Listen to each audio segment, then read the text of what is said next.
The very awkward topic, which I feel is very necessary to discuss. I've been getting some questions from you guys on how can you tell whether or not the hair that you currently have or hair that you're trying to buy is fake or not. So when we define what fake hair is, in our opinion, there's two types of fake hair. So there's fake hair style and there's fake hair texture.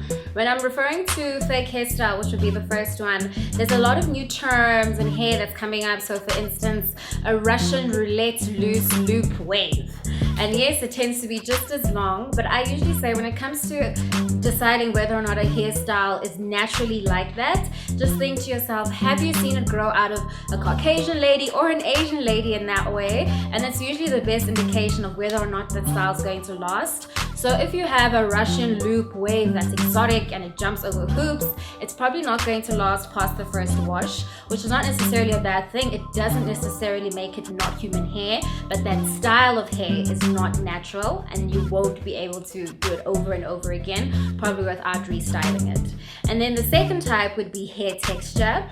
So again, when it comes to fake hair texture, there's almost two segments. A lot of hair in the market tends to be blended, so they can either blend your hair with Indian hair, with Chinese hair. It doesn't necessarily mean it's fake, it just means it's blended. So just understand what type of hair it is that you're buying.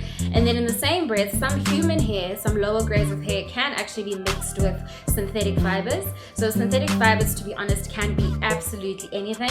I mean, people can do a lot of stuff with materials that are out there. It could even be animal hair. I'm not saying it is, but there could be a lot of types of synthetic hair. Again, not bad if you don't mind wearing it, but just be mindful of the type of hair that you're buying and the value of it, and as a result, how frequently you'll probably need to replace it. And then there's just plain fake hair. So the easiest way we'll be able to do a microscopic test, to be honest, it sounds easy, but it really isn't. We don't all have these labs that we have easy access to. So what you can do when you're at home is you can do the burn test. So what you need to do is actually take a strand of hair.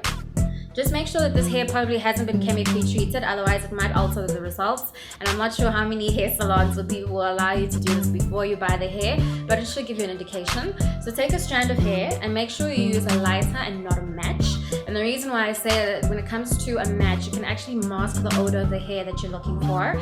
So you take that lighter and you just put it up against the hair, and what should happen is the hair should burn very quickly and turn to ash, and there must be a small flicker of an orange flame, and that's because it's protein. So protein burns that way and it should be very quick.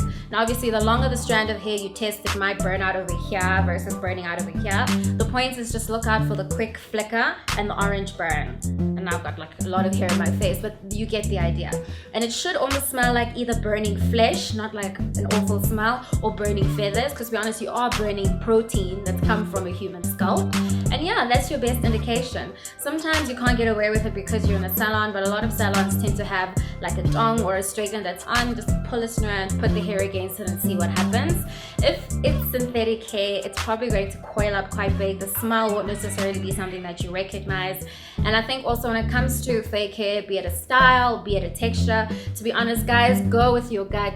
Half the time, if you even have to ask the question, is it human hair? It probably isn't, because you also have an instinct of what you've seen out there and what you've seen out of others grown organically.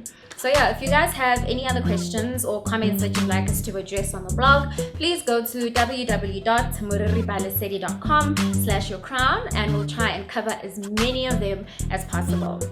Bye ladies.